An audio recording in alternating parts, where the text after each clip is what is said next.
Hello বন্ধুরা, এই recent মাধ্যমিক পরীক্ষা ফিজিক্যাল সায়েন্স পরীক্ষা শেষ হলো, তাই তো? তো এই পরীক্ষার কোশ্চেন নিয়ে বিতর্ক দেখা গেছে যে কোনোটা সিলেবাসের মধ্যে আছে বা কোনোটা সিলেবাসে নেই। তো আমরা এখানে সেসব বিতর্কে যাব না। আমরা শুধু দেখব যে টোটাল কোশ্চেনটা যেটা আছে সেটা কিভাবে সলভ করা যায় বা তোমরা ঠিক উত্তর দিয়েছো কিনা সেটা একটু মিলিয়ে দেখে নাও, বা কত নম্বর পাবে সেখান থেকে একটু আন্দাজ তোমরা পেয়ে যেতে পারো। আমি টোটাল কোশ্চেনটাই আলোচনা করে দেবো, একটু ধৈর্য ধরে তোমরা দেখে নাও। বিশেষ করে যে কোশ্চেনগুলো একটু টাফ বা কঠিন টাইপের আছে আমি সেগুলি আলোচনা করছি। তো বিভাগ ক, তোমরা জানো যে বিভাগ কয়ে যে কোশ্চেনগুলি আছে সেগুলির উত্তরগুলো তোমরা হয়তো ইতিমধ্যে পেয়ে গেছো বিভিন্ন জায়গা থেকে। তাও আমি একবার বলে দিচ্ছি, আমি টোটাল কোশ্চেনটা আলোচনা করব, একটু ধৈর্য ধরে দেখো, বেশি টাইম লাগবে না, তাড়াতাড়ি সংক্ষেপে করারই চেষ্টা করব। তো বিভাগ কয়ে যেগুলো আছে, ফার্স্ট কোশ্চেন হচ্ছে বায়োগ্যাসের মূল উপাদান হলো মিথেন।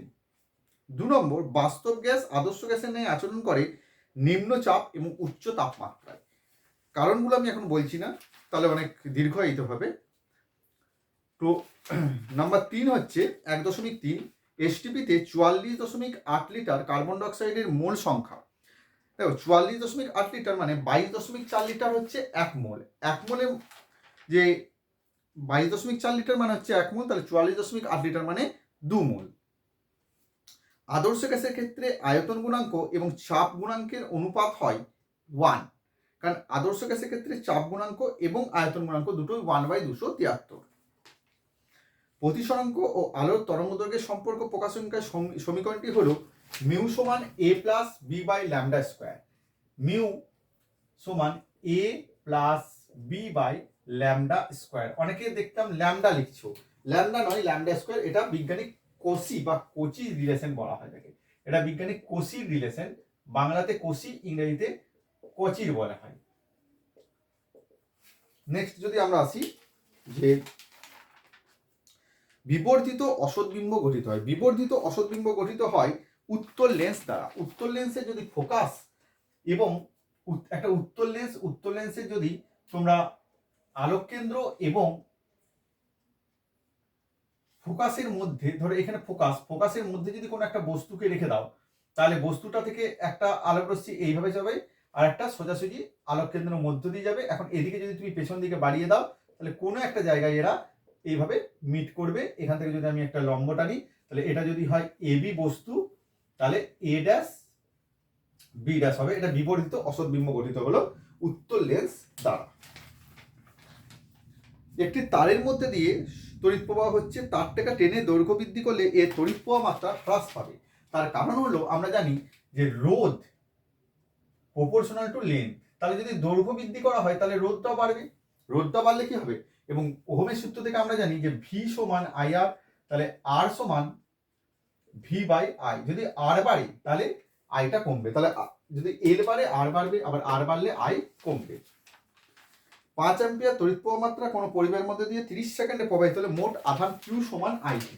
মোট আধান হবে কিউ সমান আই ইন্টু টি, অর্থাৎ এখানে হয়ে যাবে 5 ইন্টু 30, তার মানে 150 কুলম। 150 কিউ বা 150 কুলম হবে অ্যান্সার। ওকে, নেক্সট কোশ্চেন আমরা যাব। নেক্সট কোশ্চেন যদি আমরা দেখি যে তার কি আসছে। আচ্ছা, এ একটা মৌল বলেছে এ, এটা 1.9 কোশ্চেন। এ বলেছে 86 222, এখান থেকে বি একটা মৌল সৃষ্টি হচ্ছে 84 210। এখন এখানে আলফাটার সংখ্যা কত? আমরা জানি একটা আলফা কোণা হিলিয়াম পরমাণুর সমান, তাহলে একটা আলফা কোণা বেরোলে ভর সংখ্যা 4, একটা আলফা কোণা বেরিয়ে গেলে ভর সংখ্যা 4 এবং প্রোটন সংখ্যা 2 কমে যায়। তাহলে এখানে ভর সংখ্যার হ্রাস কত হচ্ছে? 222 মাইনাস 210 মানে 12। তাহলে 12কে যদি আমরা 4 দিয়ে ভাগ করে দিই তাহলে 3টে আলফা কোণা বেরোচ্ছে। এখন 3টে আলফা কোণা যদি বেরোয় তাহলে তার প্রোটন সংখ্যা কত কমা উচিত ছিল? 3 গুণিত 2 মানে 6। তাহলে এখানে প্রোটন সংখ্যা উচিত ছিল 86 থেকে 6 বিয়োগ করলে 80, কিন্তু আছে 84। আমরা জানি বিটা কোণে বেরোলে ভর সংখ্যার কোনো চেঞ্জ হয় না, কিন্তু প্রোটন সংখ্যা +1 করে বৃদ্ধি পায়। তাহলে এখানে যেহেতু 80 হওয়া উচিত ছিল কিন্তু আছে 84, তাহলে বোঝাই যাচ্ছে যে 4টে বিটা কণা বেরিয়েছিল। তাহলে অপশন হবে বি, অপশন হবে 6টা আলফা কণা, 4টে আলফা কণা 3টে বিটা কণা। অপশন হবে চারটে আলফা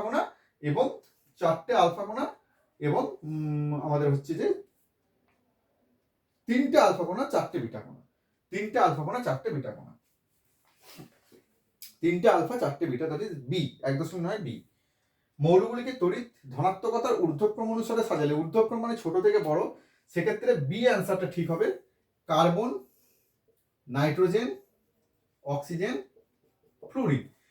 তার কারণ হচ্ছে যে তড়িৎ ধনাত্মকতা, অর্থাৎ যত আমি পর্যায় বরাবর বাঁ দিক থেকে ডান দিকে যাব, তড়িৎ ধনাত্মকতা কমবে, তড়িৎ ঋণাত্মকতা বাড়বে। তাহলে ছোট থেকে বড় যদি আমরা বলি তড়িৎ ধনাত্মকতার ঊর্ধ্বক্রম, তাহলে CNOF হবে সঠিক ক্রম। NaCl যোগে Na এবং Cl পরমাণুর ইলেকট্রন বিন্যাস তোমরা জানো, এটা খুব সোজা কোশ্চেন, যে সোডিয়ামের যে ইলেকট্রন বিন্যাস, সোডিয়ামের যদি আমরা ইলেকট্রন বিন্যাস দেখি তাহলে 2 8 1 হয় এবং ক্লোরিনের হয় 2 8 8। তাহলে সেক্ষেত্রে এ একটা ইলেকট্রন একে দিয়ে দেবে, তাহলে ক্লোরিনে হয় 2 8 7, তাহলে এ একটা একে দিয়ে দেবে, তাহলে এর হয়ে যাবে 2 8 8 আর এর হয়ে যাবে 2 8, তাহলে 2 8 আর 2 8 8 হচ্ছে ডি, অপশন ডি টা সঠিক অ্যান্সার। 1.12 তড়িৎ বিশ্লেষণের মধ্য দিয়ে তড়িৎ পরিবহন সংক্রান্ত কোন বক্তব্যটি স্থির নয়? না, তড়িৎ বিশ্লেষণে রাসায়নিক পরিবর্তন হয়, অবশ্যই হয়। দ্রবীভূত বা গলিত অবস্থায় তড়িৎ পরিবহনও করে। উষ্ণতা বৃদ্ধিতে রোধ কমে, কিন্তু এখানে দিয়েছি উষ্ণতা বৃদ্ধিতে রোধ বাড়ে, তাহলে এই অপশনটি আমাদের হবে ভুল। অর্থাৎ তড়িৎ বিশ্লেষণে যদি উষ্ণতা বাড়ানো হয় তাহলে তাদের রোধ বাড়ে, অপশনটি ভুল অপশন। নেক্সট, নেসলার বিকারক ব্যবহার করে শনাক্ত করা যায় যেটি, সেটি অ্যামোনিয়া, অপশন ডি। তাপীয় বিজারণ পদ্ধতিতে নিষ্কাশিত ধাতু এজি, কারণ তাপীয় বিজারণ পদ্ধতিতে যে সমস্ত ধাতু কম সক্রিয় নিচের দিকে তাদেরকে শুধু উত্তপ্ত করেই নিষ্কাশন করা হয়, তাহলে এজি অপশনটি হবে সঠিক। ম্যাগনেসিয়াম বা লোহা কিন্তু এখানে হবে না। কোন রাসায়নিক বিক্রিয়াটিতে, আর এইউ যেটা অপশন আছে 1.14 যেটা এইউ অপশন, সেটা কিন্তু এমনি স্বাভাবিকভাবে সেগুলো পৃথক করে নেওয়া হয়ে থাকে কোনো রকম উত্তপ্ত বা অন্য কিছু পদ্ধতি ছাড়া।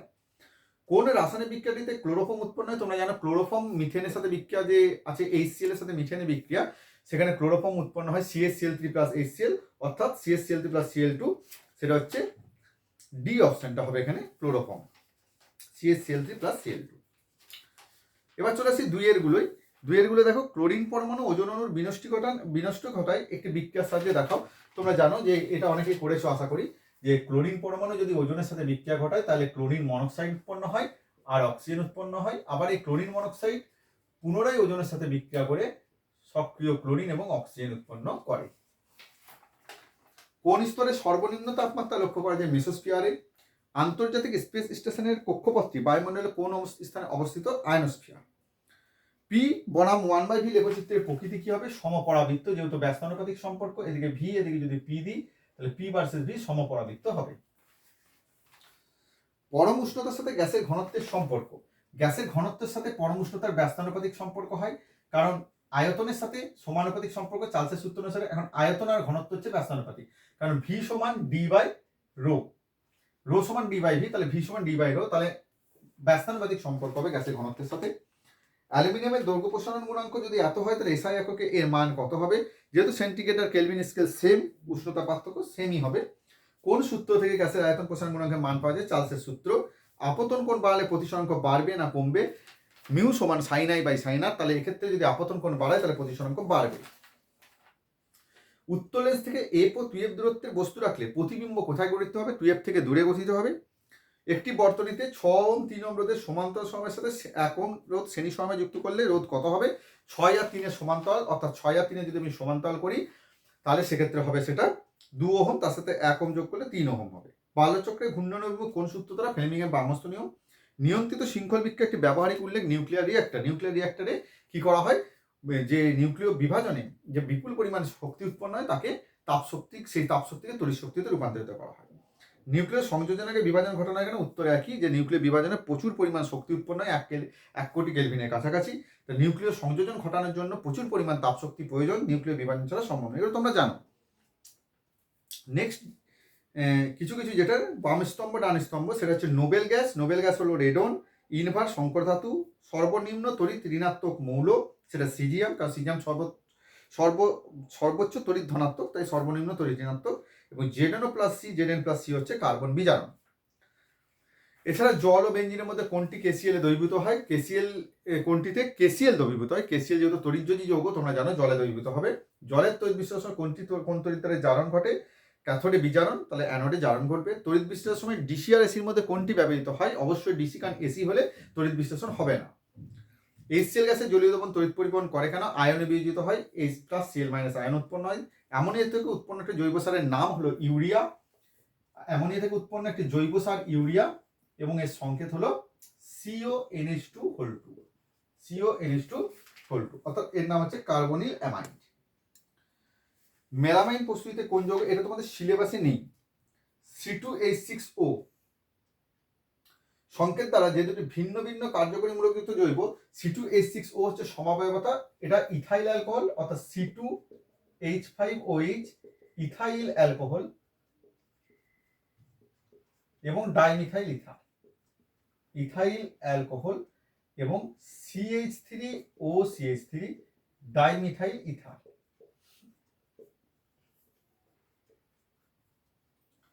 এই দুটির আণবিক সংকেত হলো C2H6O।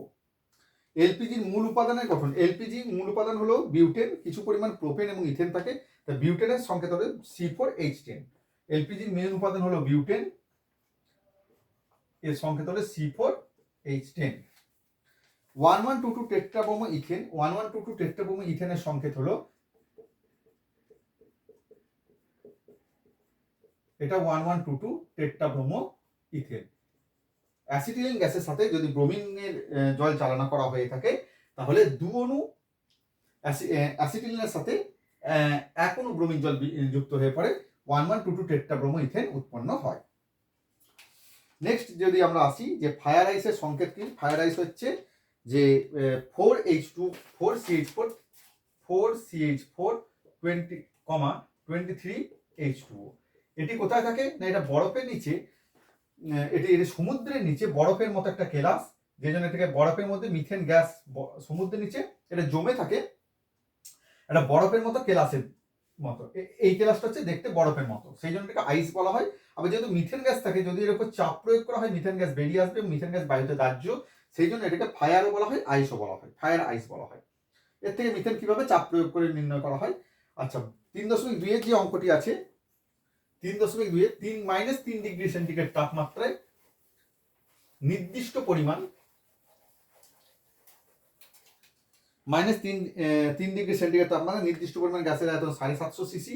তোমরা জানো এটি চার্লসের সূত্র অনুসারে হবে V1/T1 V2/T2 করে তোমরা বার করে নিতে পারবে। এটা এখানে V1 এর ভ্যালু 750, T1 এর ভ্যালু -3, অর্থাৎ 750 বাই -3 প্লাস 273 মানে 270, আর এদিকে হয়ে গেল আমাদের V2 ভ্যালু 1 লিটার মানে 1000 সিসি ডিভাইডেড বাই T2, তাহলে এখান থেকে T2 মোটামুটি বেরোবে 87 ডিগ্রি সেন্টিগ্রেড। প্রথমে কেলভিনে বেরোবে, তার থেকে 273 বিয়োগ করে 87 আসবে, করে নেবে। 4 অ্যাটমসফিয়ার চাপে এবং 27 ডিগ্রি সেন্টিগ্রেড উষ্ণতায় 8 গ্রাম হাইড্রোজেন গ্যাসের আয়তন কত হবে? PV সমান nRT আদর্শ গ্যাস সমীকরণ। এখান থেকে V বার করতে পারবে nRT বাই P। N মানে আবার W বাই M, W হচ্ছে যত গ্রাম গ্যাস নেওয়া হচ্ছে, আর M টা হচ্ছে আণবিক ভর, P ইন্টু RT। এখানে কিন্তু R এর ভ্যালু যেটা সেটা 0.082 বসবে, W জায়গায় 8 নেব, হাইড্রোজেনের আণবিক ভর 2, এবং P এর জায়গায় যেটা আসছে সেটা 4 নেব, T এর জায়গায় 27 ডিগ্রি সেন্টিগ্রেড মানে 300 কেলভিন। বোঝা গেল? তাহলে W জায়গায় নেব 8 ইন্টু 0.082 ইন্টু 300 ডিভাইডেড বাই আণবিক ভর অফ হাইড্রোজেন 2, এবং P হয়ে গেল এখানে 4 অ্যাটমসফিয়ার। তাহলে এটা যদি তোমরা ক্যালকুলেশন করে নাও, তাহলে এটা বার করতে পারো তোমরা কত হবে ক্যালকুলেটরে করে, তোমরা একটু দেখে নেবে। এটা সমবাহু প্রিজমের পৃষ্ঠে ক্যালকুলেটর অথবা হাতে গুণ করে নিতে পারো তোমরা, এটা কত হতে পারে। 4 দুগুণে 8, 8 কেটে যাচ্ছে এখানে, দেখে নাও। আর 0.3 এর গুণ, তাহলে কত হচ্ছে এখানে? 3 দুগুণে 6, 6 8 3 8 24 4, 3 দুগুণে 6, 3 8 24 4, তাহলে 2 0 2টা নেমে গেল, 24.6। তাই হলো কি? 3 দুগুণে 6, 3 8 24, হ্যাঁ, আয়তন কত হবে? 246। একটু ক্যালকুলেট করে নেবে, হ্যাঁ। আচ্ছা, একটি সমবাহু প্রিজমের পৃষ্ঠে একটি আলোক রশ্মি কত কোণে আপতিত হলে রশ্মিটির ন্যূনতম চ্যুতিকোণ 20 ডিগ্রি হবে? এটি সমবাহু প্রিজমের পৃষ্ঠে কত ডিগ্রি আপতিত হলে ন্যূনতম চ্যুতিকোণ 20 ডিগ্রি হবে। তাহলে ন্যূনতম চ্যুতিকোণ ডেল্টা সমান I1 প্লাস I2 মাইনাস এ। সমবাহু প্রিজম বলেছে, তাহলে সমবাহু প্রিজমের ক্ষেত্রে এটা 60 ডিগ্রি, তাহলে ন্যূনতম চ্যুতিকোণ 20 ডিগ্রি হবে। ন্যূনতম চ্যুতিকোণ বলতে এখানে বোঝা যাচ্ছে যে আমার এটা 20 ডিগ্রি বলে দিচ্ছে। I1টা আমি জানি না, আর I2 যেটা সেটা হচ্ছে যে ন্যূনতম চ্যুতিকোণের ক্ষেত্রে I1 I2 সমান হয়, তাহলে এটা হবে 2I1 মাইনাস সমবাহু প্রিজমে এটা 60 ডিগ্রি, তাহলে এদিকে 60টা আসে যাবে, তাহলে 2I1 সমান 60 আর 20 80, তাহলে I1 হয়ে যাবে 40 ডিগ্রি। 2 মিলিমিটার বেধের একটি কাঁচ ফলক অতিক্রম করতে আলোকরশ্মি কত সময় লাগবে? আলোকরশ্মি কত সময় লাগবে দেখো, আগে আমরা মিউ সমান সি বাই ভি থেকে সি 3 × 10⁸ আর ভি হচ্ছে কাঁচে আলোর বেগ, সেটা আমরা বার করবো এখান থেকে। ভিটা মিউ বলে দিয়েছে 1.5, সেখান থেকে ভিটা আমার বেরিয়ে আসবে 3 × 10⁸ ডিভাইডেড বাই মিউ মানে 1.5, তাহলে এসে যাবে 2 × 10⁸ মিটার পার সেকেন্ড। তাহলে এবার এস সমান ভিটি টি সমান এস বাই ভি। এস হচ্ছে 2 মিলিমিটার মানে 2 × 10⁻³ metre divided by 2 × 10⁸ metre per second, তাহলে সে আমার 10⁻11 সেকেন্ড।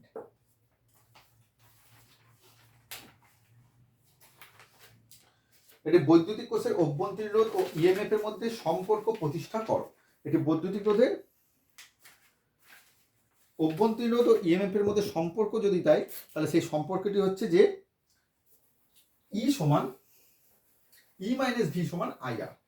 ইএমএফ অভ্যন্তরীণ রোধ এবং ইএমএফ এর মধ্যে সম্পর্ক প্রতিষ্ঠা করো। বৈদ্যুতিক অভ্যন্তরীণ রোধ এবং ইএমএফ এর মধ্যে সম্পর্ক প্রতিষ্ঠা করো। ই মাইনাস ভি সমান I into small R, E সমান V plus I into small R. বহির্বর্তনের রোধ যদি আর হয় ক্যাপিটাল আর, তাহলে R plus I into small আর।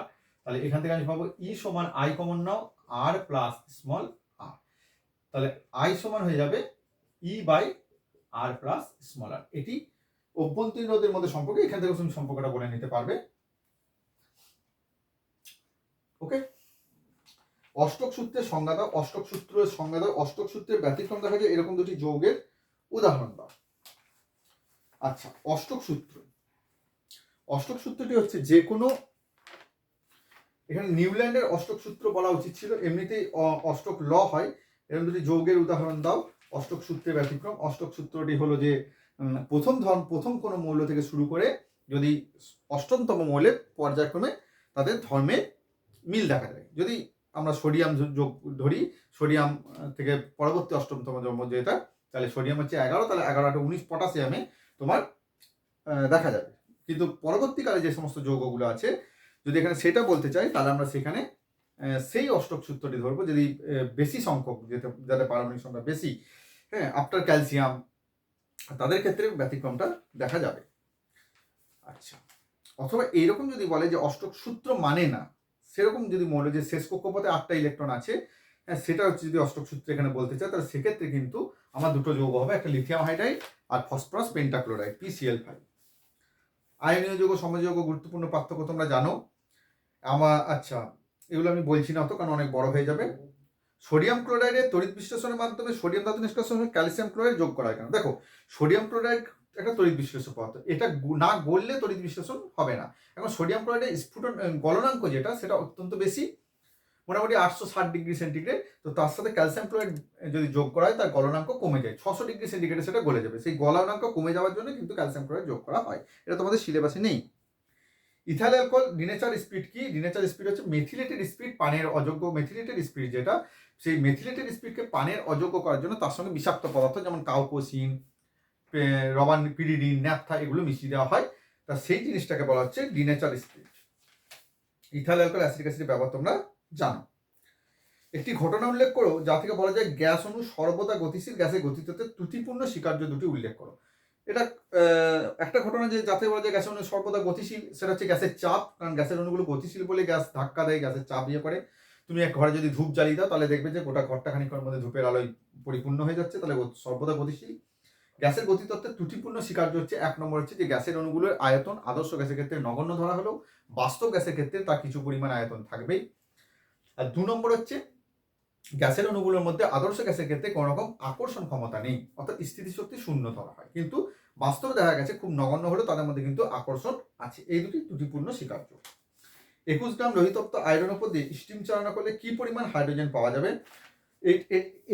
এইটি করার জন্য তোমাদের এই সূত্রটি ইউজ করতে হবে যে 3Fe plus 4H2O 3Fe plus 4H2O সমান Fe3O4 প্লাস 4H2। এখান থেকে যদি তুমি নাও এপি পারমাণবিক যে ভর সেটা হচ্ছে 56, তাহলে 3 × 56 গ্রাম লোহা আমি যদি ব্যবহার করি তাহলে আমি পাচ্ছি 4 দুগুণে 8 গ্রাম হাইড্রোজেন। তাহলে এবার 21 গ্রাম যদি হয় তাহলে কত হবে? তাহলে 3 56 3 6 18 8 হাতে রইল 1 3 5 15 16 168 গ্রাম। তাহলে 168 গ্রাম লোহা থেকে হাইড্রোজেন পাচ্ছি 8 গ্রাম, তাহলে 1 গ্রাম থেকে পাবো এত, এবং 21 গ্রাম বলেছে, 21 গ্রাম লোহা থেকে আমরা কত পেতে পারি এটা আমাদের হিসাব করে নিতে হবে। 3 দিয়ে 7 দিয়ে যদি কাটি 3 7 21 7 দুগুণে 14 2 28 4 7 28 3 1 3 3 8 1 গ্রাম। তাহলে 1 গ্রাম হাইড্রোজেন আমরা পাচ্ছি, অবশ্যই এর আয়তন কত হয় 11.2 লিটার, কারণ 2 গ্রাম হাইড্রোজেন আণবিক ভর পরিমাণ, আণবিক ভরের আয়তন হয় 22.4 লিটার। অক্সিজেনের উপস্থিতিতে সালফার ডাইঅক্সাইডে জানানোর ফলে সালফার ট্রাইঅক্সাইড উৎপন্ন করা হয়। 40 গ্রাম সালফার ট্রাইঅক্সাইড উৎপন্ন করতে কত আমার লাগছে? তাহলে 40 গ্রাম সালফার ট্রাইঅক্সাইড, তাহলে বিক্রিয়া সমীকরণ 2SO2 প্লাস O3 সমান 2SO3। এখন সালফারের হচ্ছে 32 আর অক্সিজেনের 16 16 32 ইন্টু 2, তাহলে এখানে হয়ে গেল 64 দুগুণে 128 গ্রাম থেকে পাচ্ছি আমরা সালফার ট্রাই অক্সাইড, মানে 2 ইন্টু সালফারের 32 300 48, তাহলে হয়ে গেল 2 ইন্টু 8 2 10 0 8 1 4 1 5 3 8 80 160 গ্রাম। তাহলে বুঝতেই পারছো যে 128 গ্রাম যদি সালফার 40 গ্রাম সালফার ট্রাই অক্সাইড উৎপন্ন করতে কি পরিমাণ সালফার ডাইঅক্সাইড, তাহলে 128 গ্রাম সালফার ডাইঅক্সাইড প্রয়োজন 160 গ্রাম সালফার ডাইঅক্সাইড করতে, তাহলে 40 গ্রাম কত, এটা করে নিতে পারবে তোমরা। নেক্সট দেখো তাপ পরিবেশনাঙ্কের সংজ্ঞা। তাপীয় এসআই পদ্ধতিতে তাপীয় রোধের একক কি? তাপীয় রোধ যেটা আছে তোমাদের এগুলো তাপ পরিবেশনাঙ্কের সংজ্ঞা তোমরা জানো, তাপীয় রোধের একক, এগুলো আমি আর করাচ্ছি না অত ডিটেলসে, কারণ এগুলো তোমরা আশা করি পেরেছো। নেক্সট আমি যেতে যাবো যে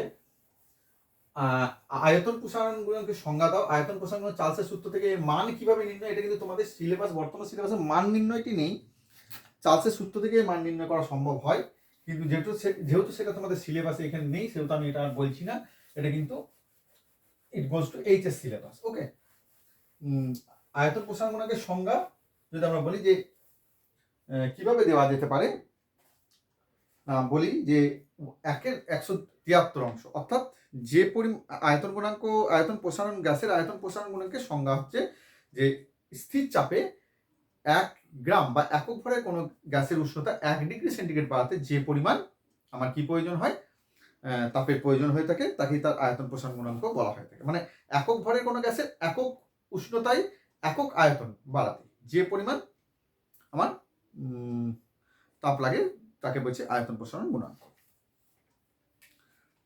আপেক্ষিক প্রতিসরাঙ্ক এবং পরম প্রতিসরাঙ্কের সম্পর্ক কি? কোন মাধ্যমে আপেক্ষিক প্রতিসরাঙ্ক কোন কোন বিষয়ের উপর নির্ভর করে? এটা জানো তোমরা যে আপেক্ষিক প্রতিসরাঙ্ক a মিউ b সমান mu b by mu a। যদি একটা মাধ্যমের a মাধ্যমের আপেক্ষিক প্রতিসরাঙ্ক a মাধ্যম সাপেক্ষে b মাধ্যমের আপেক্ষিক প্রতিসরাঙ্ক যদি a মিউ b হয়, তাহলে b মাধ্যমের পরম প্রতিসরাঙ্ক মিউ b আর a মাধ্যমের পরম প্রতিসরাঙ্ক a। এটাই হলো আপেক্ষিক প্রতিসরাঙ্ক এবং পরম প্রতিসরাঙ্ক সম্পর্ক। এটা হলো আপেক্ষিক প্রতিসরাঙ্ক, আপেক্ষিক প্রতিসরাঙ্ক, আর এটি হলো বি মাধ্যমের পরম প্রতিসরাঙ্ক, পরম প্রতিসরাঙ্ক, এটা এ মাধ্যমের পরম প্রতিসরাঙ্ক। ওকে, দুটি আলোর বিচ্ছুরণের সংজ্ঞা দাও। কিভাবে প্রিজমের সাথে একবর্ণী এবং যৌগিক আলো শনাক্ত করবে? এই জিনিসগুলো তোমরা জানো যে একবর্ণী আলো প্রিজমের মধ্যে গেলে বিচ্ছুরণ হবে না, বিভিন্ন বর্ণে ভাঙবে না, কিন্তু যৌগিক আলো ভেঙে যাবে। নেক্সট যে অঙ্কটি ছিল, এই অঙ্কটি দেখো তোমাদের যে এরকম একটা অঙ্ক দিয়েছে, এই জিনিসগুলি কিন্তু তোমাদের এই সিরিজ প্যারালাল রেজিস্ট্যান্স আছে, কিন্তু এইভাবে তোমাদের জিনিসটা বইয়ে কিন্তু তুলে ধরা নেই, কাজে এই অঙ্কগুলি একটু বিবেচনা করা উচিত বলে আমার মনে হয়। এটা কিন্তু তিনটে অ্যাকচুয়াল প্যারালাল কম্বিনেশনে আছে। তুমি যদি এটাকে এ, এটাকে বি, এটা সি, এটা ডি দাও এই বিন্দু, তাহলে দেখো এ আর বি এর মাঝে আছে, এ আর বি এর মাঝে আছে 1 ওহম, বি আর সি এর মাঝে, বি আর ডি এর মাঝে আছে, সরি এ আর সি, এ আর সি এর মাঝে আছে এই 1 ওহম, কারণ এর এইটা এখানে, অপরটা এখানে আছে। ঠিক আছে, কিভাবে বি আর ডি এর মাঝে আছে 80 এবং সি এবং ডি এর মাঝে আছে 80। এই তিনটে প্যারালাল কম্বিনেশন আছে। প্যারালাল তিনটে কম্বিনেশন আছে 1/r, 1/r1, 1/r2, 1/r3 করে বার করে নিতে হবে। আলফা রশ্মির ভেদন ক্ষমতা ও আয়নিত ক্ষমতা তুলনা আলফা ও গামা রশ্মি। আচ্ছা, আলফা রশ্মির আয়নন ক্ষমতা, আধান, ভেদন ক্ষমতা, আয়নিত ক্ষমতা। আলফা রশ্মির আধান তোমরা জানো যে হিলিয়াম আধানের দ্বিগুণ, হিলিয়াম আয়নের সমতুল্য, তাহলে একটা প্রোটনের আধানের দ্বিগুণ হয়। আর গামা রশ্মির আধান 0। আলফা রশ্মির ভেদন ক্ষমতা গামা রশ্মি থেকে কম, গামা রশ্মির ভেদন ক্ষমতা অনেক বেশি, আলফা রশ্মি থেকে প্রায় অনেকটাই বেশি, 10,000 গুণের উপর। আয়নিত করার ক্ষমতা হচ্ছে আলফা রশ্মির আয়নিত ক্ষমতা, যার ভেদন ক্ষমতা বেশি, আয়নিত করার ক্ষমতা কম। তাহলে আলফা রশ্মির আয়নিত করার ক্ষমতা বেশি, ভেদন গামা রশ্মি কম। কোন মৌলের আয়নাইজেশন শক্তি বলতে কি বোঝায় না, কোন মৌলের সর্ববহিস্থ কক্ষের ইলেকট্রনটাকে সেই সর্ববহিস্থ কক্ষ থেকে নিষ্কাশিত করে সেটাকে ক্যাটায়নে পরিণত করতে যে পরিমাণ শক্তি লাগে তাকে বলা হয় আয়নাইজেশন শক্তি। আয়নাইজেশন শক্তি যেটা আছে, যখন পর্যায় বরাবর বাঁ থেকে ডান দিকে যাবে সেটা কি হবে, কমবে এবং শ্রেণী বরাবর বাড়বে। তাহলে সোডিয়াম, রুবিডিয়াম, লিথিয়াম এবং সিজিয়ামকে যদি শক্তির ঊর্ধ্বক্রম মানে ছোট থেকে বড়, তাহলে সিজিয়াম সবচেয়ে ছোট আছে, তাহলে ছোট থেকে বড় যদি আমরা করি তাহলে হবে লিথিয়ামের আয়নাইজেশন শক্তি সবচেয়ে কম, তারপর সোডিয়ামের, তারপর রুবিডিয়াম এবং সবচেয়ে সিজিয়াম। এবিসি মৌলের পরমাণু ক্রমাঙ্ক n-2, n আর n+1, যার মধ্যে nটা নিষ্ক্রিয় গ্যাস, তাহলে n এর পরমাণু ক্রমাঙ্ক 8, তাহলে n-2 মানে 8-2। আচ্ছা, এটা হচ্ছে এবিসি বি মৌলের নিষ্ক্রিয়, তাহলে এই মৌলটা বি, 8-2 মানে 6 মৌলটি হলো আমার এ। এবং n+1, আচ্ছা 8 এর পর যখন হবে, নবমটা হবে না, সেটা হয়ে যাবে তোমার ক্ষার ধাতু। তাহলে n+1 যেটা, সেটা হচ্ছে তোমার 1 নম্বর কক্ষপথে আমরা ধরবো, সেটা হয়ে গেল সি। এদের মধ্যে কার বীজাণু ক্ষমতা বেশি, যেহেতু এটা ক্ষার ধাতু তাহলে সি এর বীজাণু ক্ষমতা বেশি। এ আর সি যুক্ত হয়ে, তাহলে এর শেষ কক্ষপথে একটা ইলেকট্রন আছে এবং সি এর কক্ষপথে একটা ইলেকট্রন আছে আর এর শেষ কক্ষপথে 6টা ইলেকট্রন আছে, তাহলে এর যোজ্যতা হয়ে যাবে 2, 8-6 2।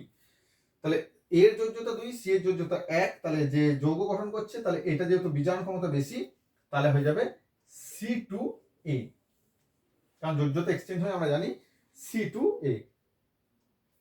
এটা হচ্ছে গঠন এবং সংকেত। আচ্ছা, নেক্সট যেটা আছে যে তড়িৎ লেপনের উদ্দেশ্যটা আমরা জানি, যে কোনো বস্তুকে দীর্ঘস্থায়ী করা যাতে না ক্ষয়ে যায়, হ্যাঁ, বা একটা জিনিসের উপর অন্য একটা জিনিসের প্রলেপ দেয় হচ্ছে তড়িৎ লেপনের উদ্দেশ্য। কোনো বস্তুর উপর সোনার প্রলেপ দিতে গেলে তড়িৎ উৎস হিসেবে পটাশিয়াম অরসায়নের ব্যবহার করতে হবে, KAuCN2। ইউরিয়া শিল্প উৎপাদনে ব্যবহৃত রাসায়নিক পদার্থগুলির নাম এবং সমিত রাসায়নিক সমীকরণ লেখো। দেখো, ইউরিয়ার জন্য যেটা ব্যবহার করা হয়ে থাকে সেটা হলো যে কার্বন ডাইঅক্সাইড এবং অ্যামোনিয়া, মোটামুটি 100 থেকে 200 বায়ুমণ্ডলীয় চাপে, 100 থেকে 200 বায়ুমণ্ডলীয় চাপে অ্যাটমসফেরিক প্রেসার এবং 170 ডিগ্রি সেন্টিগ্রেড থেকে 190 ডিগ্রি সেন্টিগ্রেড উষ্ণতায় যদি আমরা অ্যামোনিয়ার সাথে কার্বন ডাইঅক্সাইডের বিক্রিয়া ঘটাই, তাহলে প্রথমে আমাদের উৎপন্ন হবে, আচ্ছা, অ্যামোনিয়াম কার্বামেট। এটা একবারে লেখা যায়, অথবা এইভাবে লিখতে পারবো যে NH2COO NH4, এটার নাম অ্যামোনিয়াম কার্বামেট। এবারে এই অ্যামোনিয়াম কার্বামেট যেটা, সেটা তাপে বিয়োজিত হয়ে যাবে, তাহলে হবে আমার ইউরিয়া NH2CO NH2, আর এখনো জল উৎপন্ন হয়। ওকে, শিল্পক্ষেত্রে ইথিলিন প্রস্তুতির বিক্রিয়াটি লেখো। কিছুই না, অ্যালুমিনিয়াম যদি ইথাইল অ্যালকোহল বাষ্প C2H4 ইথাইল অ্যালকোহল বাষ্পকে অ্যালুমিনিয়াম ট্রাইঅক্সাইড উপর দিয়ে চালনা করলে কি উৎপন্ন হবে, ইথিলিন উৎপন্ন হবে, C2H4, আর জল উৎপন্ন হবে। ইথিলিনের দুটি ব্যবহার উল্লেখ করো। ফল পাকতে চেতনানাশক হিসেবে 80% ইথিলিন এবং 20% অক্সিজেন ব্যবহার করা হয়। মিথেনের হাইড্রোজেন পরমাণুগুলো কিভাবে ক্লোরিন দ্বারা প্রতিস্থাপিত হয়ে কার্বন টেট্রাটার উৎপন্ন করে, খুব সোজা। তোমরা জানো যে মিথেনের সাথে ক্লোরিনের বিক্রিয়া যেটা হয়, তাহলে উৎপন্ন হবে ফার্স্টে উৎপন্ন হবে মিথাইল ক্লোরাইড CH3Cl আর HCl। দ্বিতীয় এই মিথাইল ক্লোরাইড যেটা আছে CH3Cl তার সাথে আবার ক্লোরিনের বিক্রিয়া হবে, উৎপন্ন হবে CH2Cl প্লাস HCl। এবং CH3Cl মিথাইল ক্লোরাইড, তারপর মিথিলিন ক্লোরাইড CH2Cl2 উৎপন্ন হবে প্লাস HCl উৎপন্ন হবে। CH4 প্লাস Cl2 সরি এক মিনিট, CH3Cl প্লাস HCl ঠিক আছে, CH3Cl plus Cl2 sorry Cl2 তাহলে হবে CH2Cl2 প্লাস HCl। এটা হচ্ছে মিথিলিন ক্লোরাইড। এরপরে মিথিলিন ক্লোরাইডের সাথে CH2Cl2 তার সাথে আবার ক্লোরিনের বিক্রিয়া হবে CHCl3 প্লাস HCl অর্থাৎ ক্লোরোফর্ম CHCl3 প্লাস HCl। এবং সর্বশেষে ক্লোরোফর্ম তার সাথে আবার ক্লোরিনের বিক্রিয়া হয়ে যাবে কার্বন টেট্রাক্লোরাইড CCl4 এবং HCl। তাহলে আশা করি কোশ্চেনের উত্তরগুলো তোমরা পেয়ে গেছো। দু একটা কোশ্চেনের হয়তো তাড়াহুড়োতে একটু ভুল হয়ে যেতে পারে, তো সেগুলো দেখে নেবে। এবং সিলেবাসের বাইরে কোশ্চেনগুলো আমি আর অত আলোচনা করলাম না। এর থেকে তোমরা একটা ধারণা পেয়ে যাবে যে কত নম্বর পেতে পারো বা কি কি উত্তর হতে পারে।